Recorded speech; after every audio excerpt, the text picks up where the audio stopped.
Welcome to the Admin Study Room. I'm Alex. And I'm Jamie. And before we jump into the material, I got to share something that happened this past weekend. Oh boy. Did you go off the grid again? I did. I was miles into the mountains, totally disconnected. And I stopped for lunch, right? Beautiful weather. I set my backpack down on this rock, completely unzipped, just for like 2 seconds, while I walked over to look at a waterfall. Okay, I can already see where this is going. Yeah, so I come back, and there's this incredibly brazen squirrel just halfway inside my bag. No way. Did it go for the trail mix? That's the thing. It completely ignored the food. Instead, it grabs my paper trail map, like the actual navigation system I am relying on to survive out there. Oh no. Yeah, it shoves it in its mouth and just darts up this massive oak tree. So I'm just standing there watching this thing shred my critical infrastructure into nesting material. Wow, that is terrifying and hilarious. Right. But it hit me on the hike back, well, the very confusing hike back. When you leave the perimeter unsecured, nature's threat actor just walks right in. And I realized, as an IT admin, that's exactly what it feels like when you turn on Microsoft 365 Copilot in a tenant with unzipped, unsecured data. That is a perfect analogy. You don't need a malicious hacker. You just need a highly efficient system to grab what's already exposed. Exactly.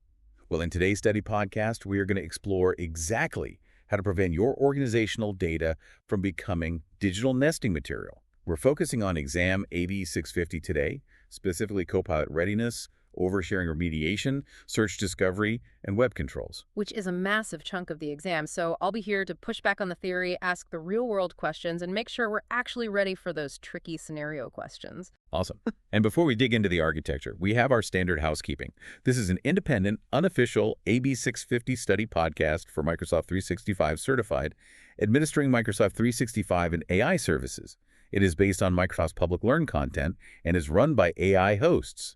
It is not affiliated with, authorized, sponsored, or approved by Microsoft. Nailed it. Okay, so going back to my map-stealing squirrel, when we talk about deploying Copilot, there's this pervasive and honestly terrifying myth in the IT community. Oh, the switch flipping myth. Yes. People think rolling it out is just, flipping a switch, and suddenly this omniscient AI has access to every single file, chat, and email in the company. Yeah, like it just bypasses all security and summarizes the CEO's unreleased restructuring plan for the interns. Right, exactly. And we need to completely dismantle that right now. We really do. Because you can't just flip a switch without understanding the underlying architecture. Yeah. So let's introduce what I call the golden rule of Copilot data. If you are taking notes for the exam, highlight this. Copilot uses the requesting user's existing permissions. Period. Full stop. Exactly. It relies entirely on the Microsoft Graph and the semantic index, and it strictly honors user identity-based access boundaries. I really want to drill down into the mechanics of that, though, because it is a massive exam trap. Like, a lot of admins assume Copilot operates like a service account, right? With some sort of super admin god mode. Right. They think it's just scraping the tenant independently. Yeah. But it's not a search engine acting on its own behalf, is it? Not at all. A better analogy is to think of Copilot as a really fast, highly cleared intern who sits at your desk, uses your computer, and borrows your specific ID badge. Okay, I like that. So when you ask it to find something, it takes your Entra ID token, runs down to the server room, and starts scanning files. But if your ID badge doesn't unlock a specific filing cabinet, the intern can't open it. Copilot does not create access, ever.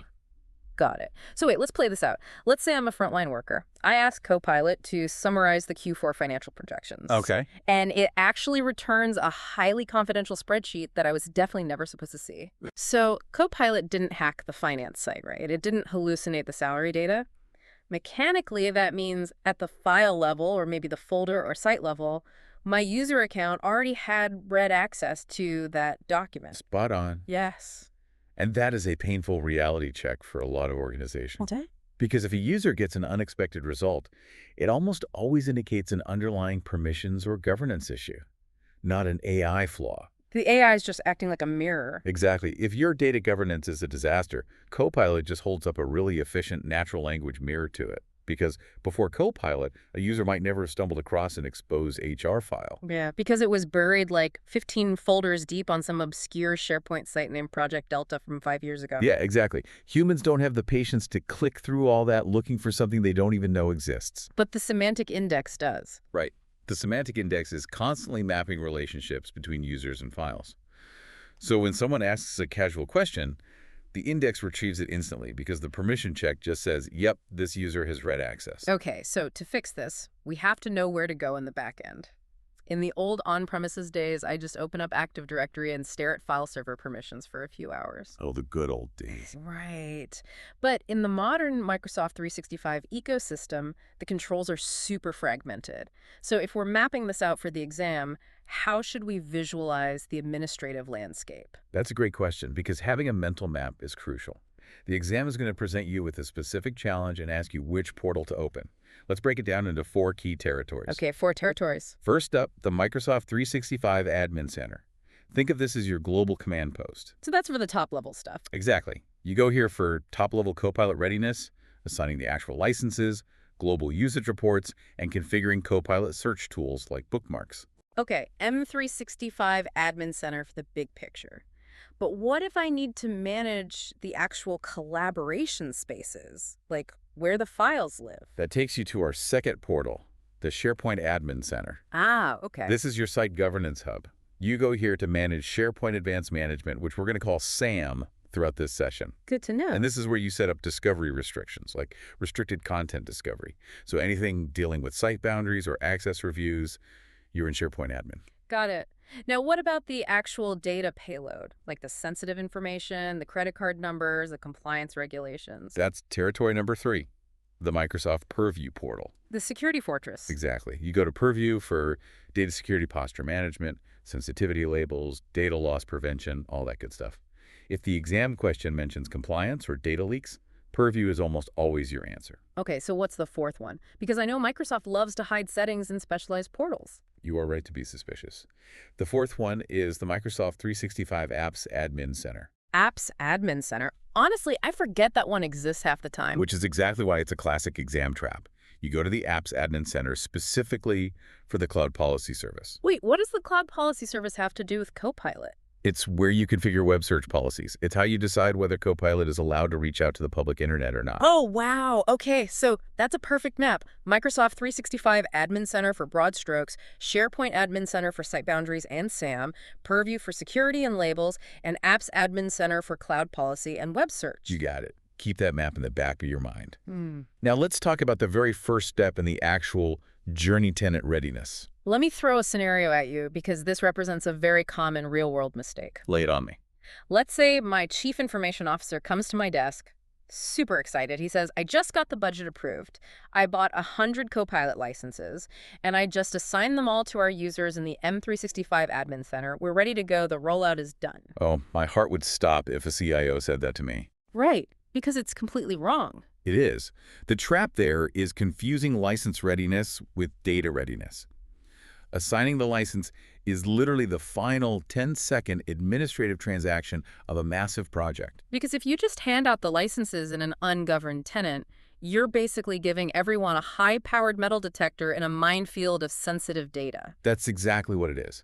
So based on Microsoft's public learning content, readiness entails a massive tenant-wide audit before you even think about broad deployment. Like auditing identities and permissions. Yes, are your entry groups accurate? You also have to audit sharing links. How many anonymous links are floating around? Probably too many. Always too many.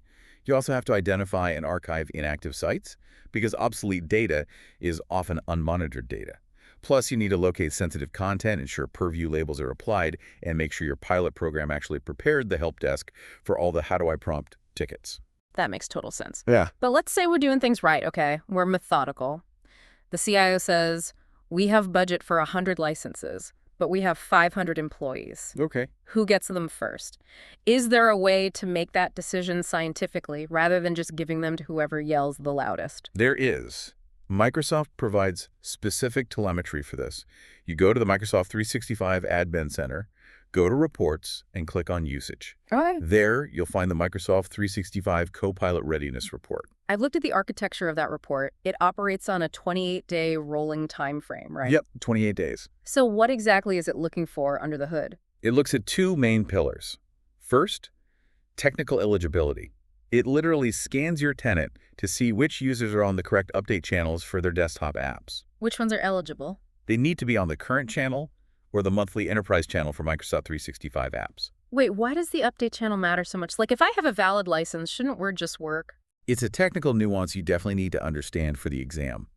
Copilot isn't just a back-end service. It requires UI elements, like the Copilot pane and the inline prompt boxes, to be injected into the local client apps. Ah, so if they have an old version. Right. If your IT department parked users on a legacy update channel, like the semi-annual enterprise channel, their local software is literally too old to render the interface. Oh, wow. So they could have a $1,000 license and not even see the button. Exactly. So the readiness report flags that technical blocker first. Okay, so that filters out the technical issues. But how does it help us decide who gets the golden ticket? That's the second pillar. Pay close attention to the suggested candidate for Copilot column. Okay, what does that do? It mathematically flags the top 25% of your non-licensed users based on their active usage of M365 apps. Oh, really? Like how many emails they send? Yeah, it looks at emails in Outlook, Teams meetings hosted, time spent co-authoring in Word. That is incredibly useful. So instead of guessing or giving it to executives who barely log in, the admin can say, look, these project managers are already power users. They'll get the highest ROI. Exactly. It lets you build a data-driven licensing plan. That's the ideal state, for sure. It's like, But let's turn to the dark side. Let's talk about the oversharing nightmare. let's do it. Because identifying users is easy. Identifying exposed data before those users start querying it, that is the hard part. It is, and that requires bringing in the heavy machinery. We're talking about SAM, SharePoint Advanced Management, and Microsoft Purview's Data Security Posture Management, or DSPM. These are the premium tool sets. Yes, designed to dig into your tenant and find high-risk sites, inactive content, and places where end users completely fractured the permission inheritance. Let's unpack the specific reports. In the SharePoint Admin Center, under SAM, we have data access governance reports, right? DAG reports. Yes, DAD reports. They give you a macroscopic bird's-eye view of potential oversharing. What are we specifically looking for in those? I know there are a few testable ones. There are three main ones. First, the permission state reports. These are massive audits showing your current permission structure across sites, highlighting where too many people have access. Okay, a permission state. Second is the sharing links activity reports. This one is fascinating. It identifies sites where users have created the highest volume of new sharing links in the last 28 days. So if a site is normally super quiet and suddenly there's a huge spike of hundreds of sharing links. Exactly. The DAG report waves a giant red flag. It's basically anomaly detection for human behavior. That's smart. And what's the third report? The sensitivity label snapshot. This gives you a tenant-wide view of how your Purview sensitivity labels are distributed across SharePoint and OneDrive. So it shows where the labels are. Yes, and more importantly, where they are missing. I want to ground this in a real-world scenario. The exam loves applied knowledge. Give me your worst. Okay, Human Resources Department. They're working on a highly sensitive Excel file. It's got next year's org restructuring plan and everyone's upcoming salary adjustments. Sounds radioactive. Extremely. But they make a mistake. They upload it to a legacy SharePoint site, and they don't realize the site was historically shared with a built-in group called Everyone Except External Users, the EEU group. Oh no. Mechanically, what happens the second that file hits the server? It's an absolute worst-case scenario. The moment it's saved, the Microsoft 365 indexing service kicks in. The semantic index processes the file, reads the text, and checks the access control list, the ACL. And it sees EEU on the list? Right, and it maps that group to every single internal Entra ID user in your company. So in the brain of the index, every employee now has legitimate read access to the restructuring plan. Which means any internal user could open Copilot and innocently ask, hey, are there any salary adjustments coming? Yep. And Copilot, our helpful, highly cleared intern, would gladly generate a formatted table of everyone's new salary. Because technically the user's token passed the check. Exactly. And this right here is why Copilot deployments get paused or rolled back in a panic. So how do we catch this before it becomes a front-page scandal? You'd run the EEU Insights report, which is a specific DGIS report in the SharePoint Admin Center. It hunts down items shared with that specific group. Okay, so the report flags the HR site. We found the hole in the perimeter. But identifying it isn't fixing it. What is the actual remediation strategy? We can't just delete the file. No, HR needs to work on it. Remediation is multi-layered. First, at a global level, disable the use of the EEU group entirely if it's not strictly necessary. Stop the bleeding. Right, prevent people from using that massive blast radius group in the future. Second, pivot to the Microsoft Purview portal. You need to apply sensitivity labels to those confidential documents. I'm going to stop you right there. This interaction between purview labels and Copilot is huge on the AB-650 exam. It really is. If I just slap a label on a file that says highly confidential, does that stop Copilot from reading it? Not automatically. The label text itself does nothing. It's the usage rights embedded inside the label's encryption that matter. Okay, what specific right are we looking for? The extract usage right.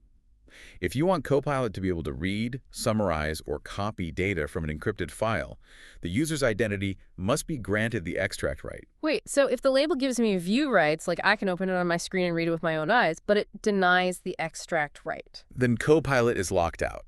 It cannot pull the text out of the file to generate a summary.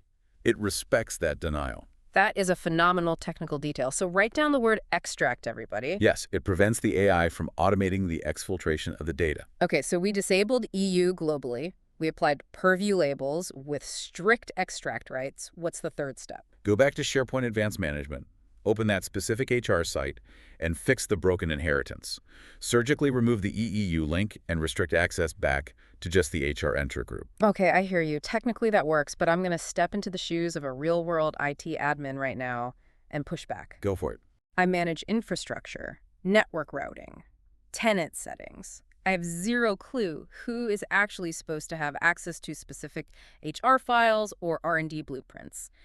If I see a site with 200 users on a DAG report, I don't know if that's a normal project or a massive breach. That is a completely fair point. I just can't make business authorization decisions. So how am I supposed to fix permissions without understanding the context? You shouldn't. And Microsoft explicitly acknowledges this. The mechanical solution for the exam here is a feature called Site Access Reviews. Oh, okay. Walk me through the mechanics of that. How does it bridge the gap? As the IT admin, you are just the facilitator. You sit in the SharePoint Admin Center, review the DAG report, and identify the top 50 suspicious sites. But you do not touch the permission. I don't touch them. Nope. You initiate a site access review directly from the report.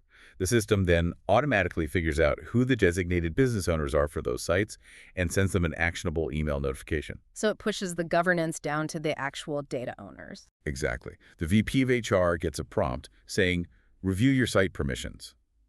The system shows them who has access, and the VP validates it. They have to actively remove anyone who shouldn't be there. That forces the people who understand the data to take responsibility for it. I love that architecture. It's the only way that scales. But that brings up a huge logistical problem. Running access reviews across a global enterprise with 10,000 sites takes months, sometimes years. Yeah, it's a massive cultural shift. So what happens when the executive board says, we're doing a press release, Copilot rolls out to 1,000 users tomorrow morning?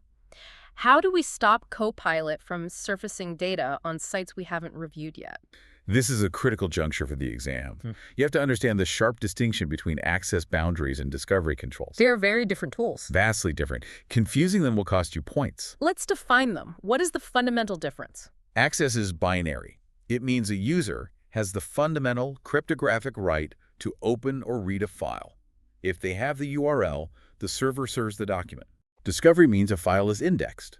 It can show up in search results or be ingested by the semantic index. So if I have access to a file but it's not discoverable, I can still read it if I have the direct link, but I can't find it by searching keywords. Precisely. So let's look at how we enforce a true access boundary first. This is called Restricted Access Control, or RAC. RAC. Where is that configured? It's a premium feature in SharePoint Advanced Management. And how does it mechanically work? It is severe and highly effective. When you apply RAC to a specific site, you bind that site to a specific Microsoft Entra security group. Okay. For a user to even look at that site, they must pass a double gate check. They need standard site-level permissions, like being in the member group A&D.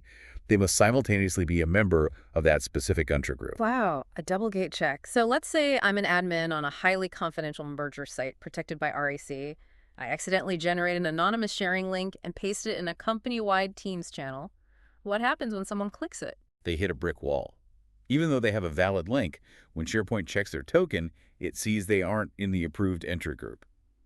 Access is completely blocked. So RAC overrides the site-level sharing mistake. It is a hard boundary. Yes, it is a true access boundary. That's incredibly powerful for legal holds or M&A sites. But RAC takes time to plan. Back to my scenario at the NARO. We don't have time to engineer RAC for 5,000 sites. We just need a temporary shield. And that is the exact use case for discovery controls. This brings us to the great RCD versus RSS debate. You will definitely see this tested. Let's start with RCD. What is restricted content discovery?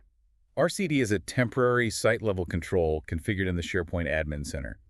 When you apply it to specific sites, you're essentially pulling them out of the index. You're hiding them? Yep, hiding them from tenant-wide Microsoft Search and Copilot. So if I type a keyword related to a document on an RCD site into Copilot, it just pretends the site doesn't exist. Correct.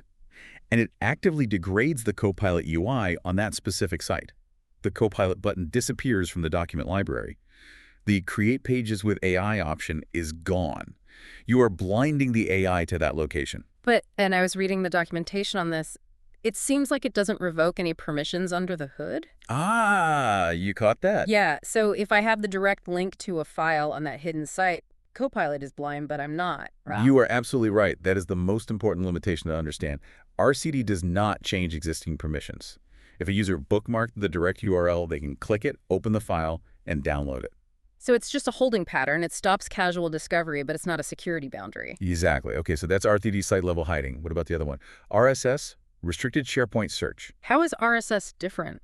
It's a totally different approach. Instead of restricting specific sites one by one, RSS is a temporary tenant-wide nuclear option. Nuclear option. Yeah. When you turn on RSS, you are turning off organizational search globally across your entire SharePoint environment. What? And then you create a very strict allow list of up to 100 specific sites that are permitted to be searched.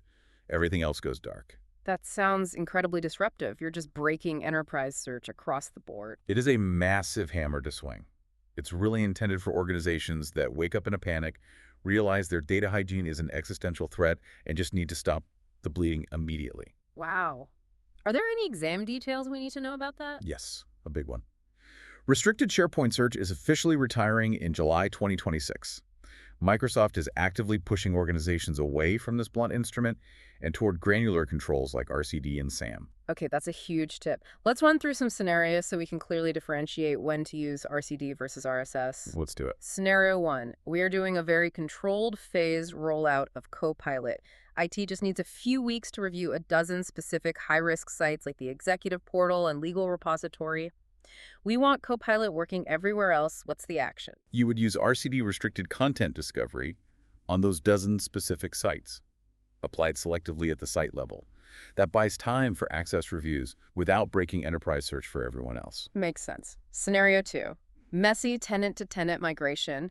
We acquired a company, legacy finance sites are scattered everywhere, permissions are a mess, and leadership demands Copilot today.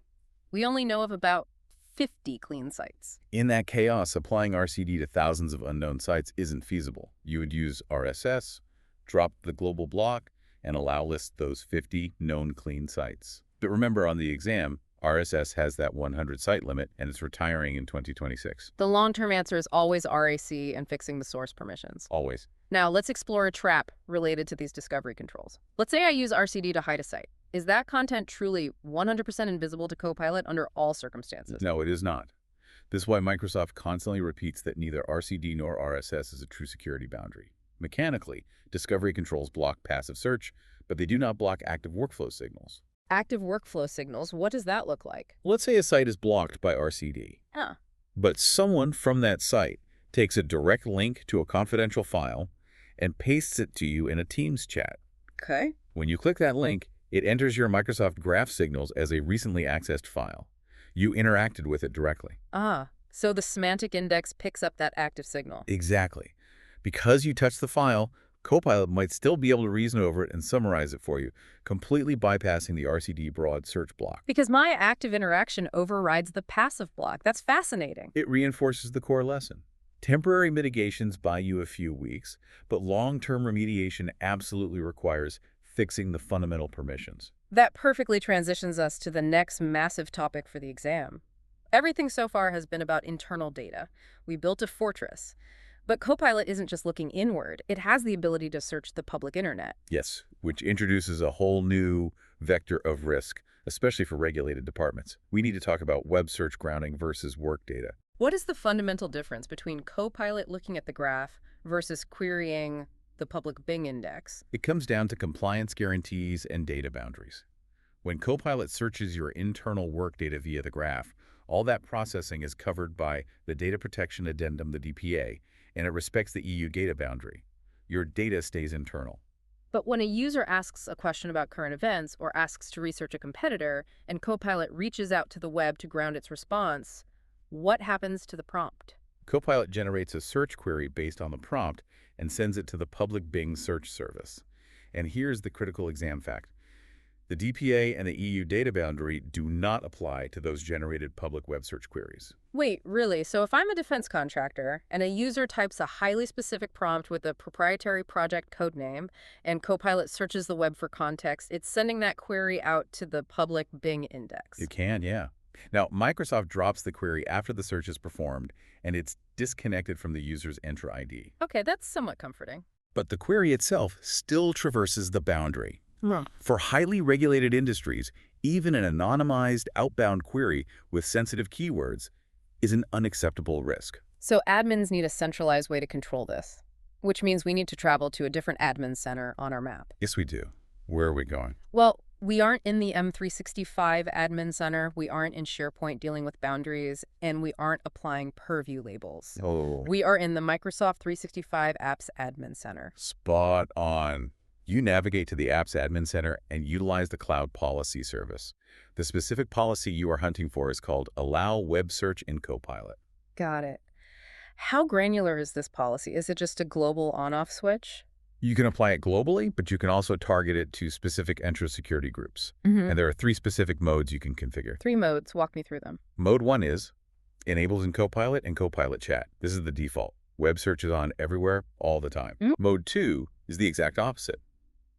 Disabled in Copilot and Copilot Chat. This is lockdown mode. It completely blocks Copilot from ever querying the public web. Simple enough. What's mode 3? Mode 3 is where it gets nuanced. Mode 3 is disabled in work mode, enabled in web mode, and Copilot Chat. Okay, let's dissect that. I'm an end user. What does that actually mean for my day-to-day? It's about segmenting the user's intent. When you are in work mode inside Copilot, meaning you're actively grounding your prompts in internal company data, web search is disabled. So it prevents accidental mixing of internal context with public queries. Exactly. The AI is forced to only use the internal graph. But if you explicitly switch the toggle in the UI to web mode, treating Copilot like an external assistant, then web search is allowed. That's a great compromise for balancing productivity and security. Any caveats to mode 3? Yes. Note that Mode 3 also disables web search in advanced M365 features like Researcher or Analyst, because those inherently blend internal drafting with external context. Good to know. Let's do a user targeting scenario to solidify this. We have a highly regulated legal team in a government GCC environment dealing with classified contracts. They absolutely cannot have any prompts sent to the web. Right. However, the marketing team needs web search and able to research public social media trends. How do we architect this? You use the Cloud Policy Service in the Apps Admin Center to create 2 separate policies. You target the disabled policy mode specifically to the legal team's Entra user group. Then you leave the marketing team on the default enabled policy. Now, what if the admin enables web search globally, but I, as an individual user, am a little paranoid? I don't want Copilot searching the web for my personal queries. Am I stuck with the admin's decision? No, Microsoft provides a user-level control. Even if the IT admin enables it via cloud policy, the end user has a web content toggle in their personalization settings. You can switch it off for yourself at any time. Okay, but what about the reverse? The IT admin disables web search for that legal team, but a lawyer decides they really want to use it and tries to turn it back on in their personal settings. Admin policy always, unequivocally, supersedes user preference. If the IT admin disables it via cloud policy, the user's toggle in their app is grayed out. They cannot override it. Admin sets the ceiling.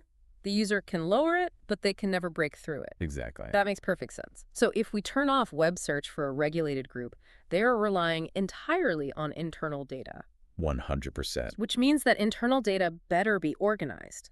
If Copilot can't search Google or Bing, how can admins ensure internal Copilot search is actually returning high-quality results instead of a chaotic mess of 10-year-old drafts? That brings us to optimizing organizational search and utilizing connectors.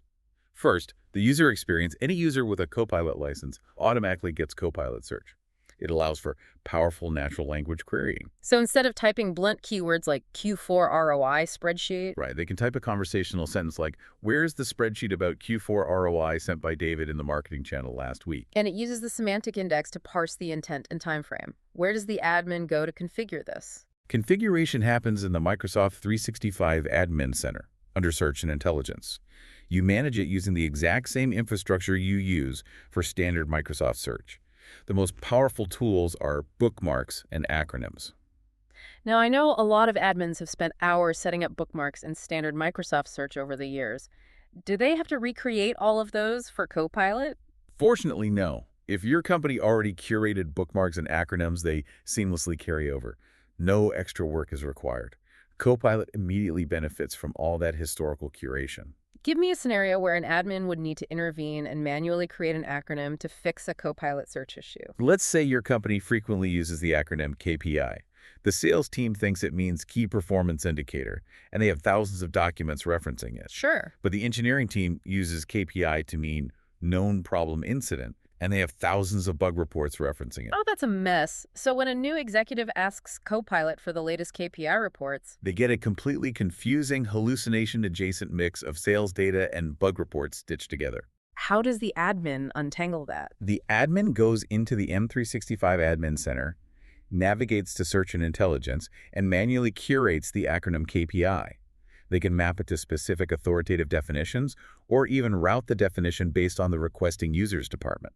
So if a sales rep asks, Copilot prioritizes key performance indicators. Exactly. It ensures Copilot provides the authoritative context. That's great for internal Microsoft 365 data, but what about external internal data? What do you mean by external internal data?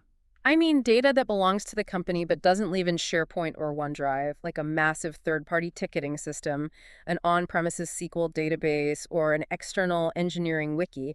How does Copilot get access to that? That is where third-party connectors come into play. You use graph connectors to ingest data from third-party sources into the Microsoft Graph, making it available to Copilot Search and the semantic index. Okay, my IT security alarm bells are ringing loudly right now. This sounds like a massive security trap. Why is that? If we use a graph connector to index a third-party HR database full of performance reviews and salaries, can everyone in the company suddenly ask Copilot to see everyone else's salary just because it's indexed? This is a fundamental non-negotiable concept for the exam. Connector indexing does not mean unrestricted access. Search strictly, rigidly respects source permissions. But how does it know who is who?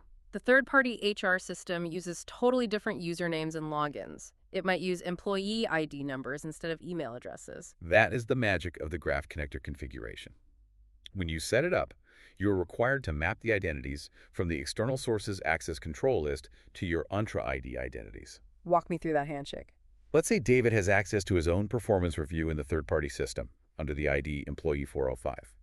The connector maps Employee 405 to David's Entra ID token, david@company.com. When David logs into Teams and asks Copilot about his review, the semantic index checks his Entra ID, validates it against the mapped permissions, and allows the result.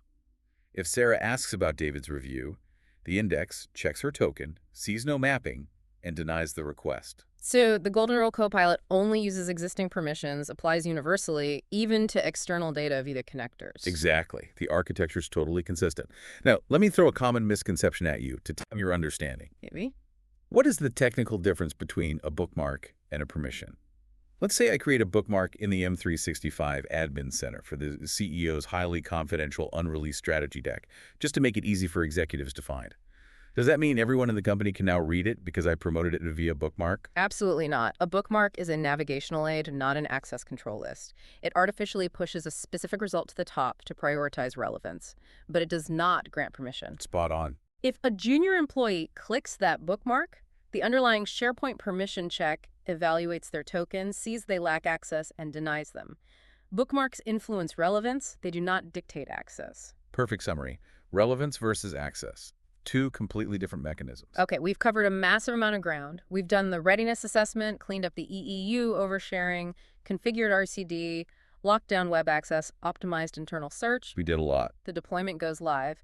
Fast forward 3 months, the CIO comes back and asks, How do we prove this incredibly expensive AI investment is actually working, and how do we prove it remains secure over time? Proving ROI and maintaining security are ongoing tasks. It's not set it and forget it. Let's start with usage and adoption. The primary tool you need to know is the Microsoft 365 Copilot Usage Report found in the M365 Admin Center. What specific metrics are we evaluating there? Is it just a login count? No, it's more sophisticated. Yeah. It tracks enabled users, people with a valid license, versus active users, people who actually initiated a Copilot feature intentionally.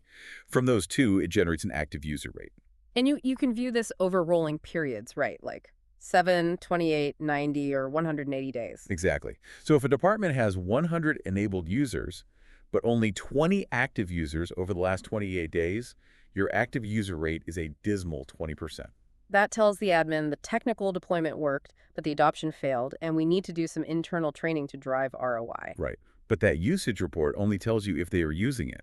It doesn't tell you how it's impacting the business. To understand the strategic transformation, you need Viva Insights and the Copilot dashboard. What kind of insights do those premium tools provide? Actual productivity impact metrics, collaboration trends, estimated meeting time saved because people are reading AI summaries instead of attending, and shifts in behavioral patterns.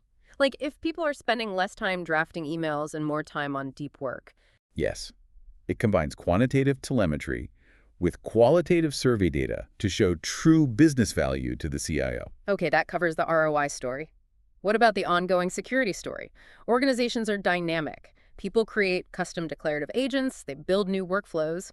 How do we monitor what these AI tools are actually doing under the hood on a random Tuesday afternoon? This is a newer, absolutely critical reporting feature you need to know for the Agent Access Insights report. Where do I find that? Because if it's tracking file access, it shouldn't be in the main M365 admin center. Look at you, learning the map. You are right. Because it deals with deep file-level access and site boundaries, you find it in the SharePoint Admin Center. Let's do a final scenario for this. An admin wants to know if a newly created custom declarative agent, let's say the finance team built one to analyze quarterly earnings, is acting strangely. Okay. The admin suspects this agent is repeatedly accessing sensitive HR SharePoint sites in a weird automated pattern. What's the action? The admin uses the Agent Access Insights report. It's incredibly powerful because it's built directly on top of the Microsoft 365 Unified Audit Logs. So it specifically filters and tracks signals generated by agents rather than human users. Exactly. It lets the admin see exactly how agents are interacting with SharePoint and OneDrive content, spot unusual cross-boundary access patterns, and view agent distribution across sites. So if that finance agent starts quietly crawling the HR site, pulling salary data, the report highlights that behavior. Yes. And that visibility allows the admin to react quickly, perhaps by applying restricted access control to the HR site to block the agent's underlying Entra ID permissions entirely. Which brings us to the final overarching philosophy of governance. We can't just set all these policies on day one and walk away, right? Absolutely not. Securing Copilot is a continuous lifecycle. As your organization creates new data, spins up Teams channels, builds custom agents, the risk landscape changes continuously. What does continuous lifecycle management look like in practice for an IT admin? It means regularly scheduling and reviewing those DAG reports in SAM.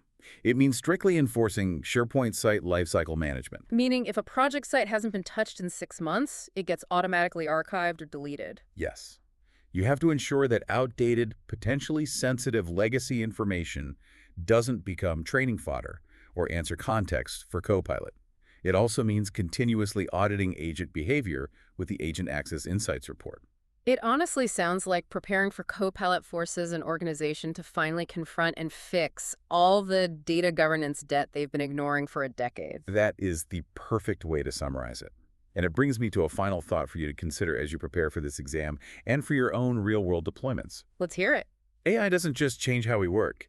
It acts as an unforgiving mirror, reflecting our organization's data hygiene. If your permissions are messy, if your sharing links are chaotic, if your inheritance is broken, Copilot will highlight that mess immediately by surfacing the wrong data to the wrong people. That is a scary but true thought. Therefore, you should think of an AI rollout not just as an IT upgrade, but as the ultimate catalyst for finally achieving perfect data governance. You simply cannot have effective AI without impeccable data security.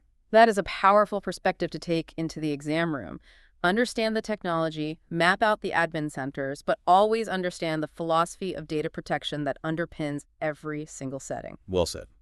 Before we wrap up, I need to remind you of our final mandatory statement. This episode is a study aid, not official exam guidance. Always verify important details against the latest Microsoft documentation. Thank you for joining us in the admin study room today. Keep studying those admin center maps, remember the golden rule of existing permissions, watch out for those discovery control tracks, and we'll see you in the next study session.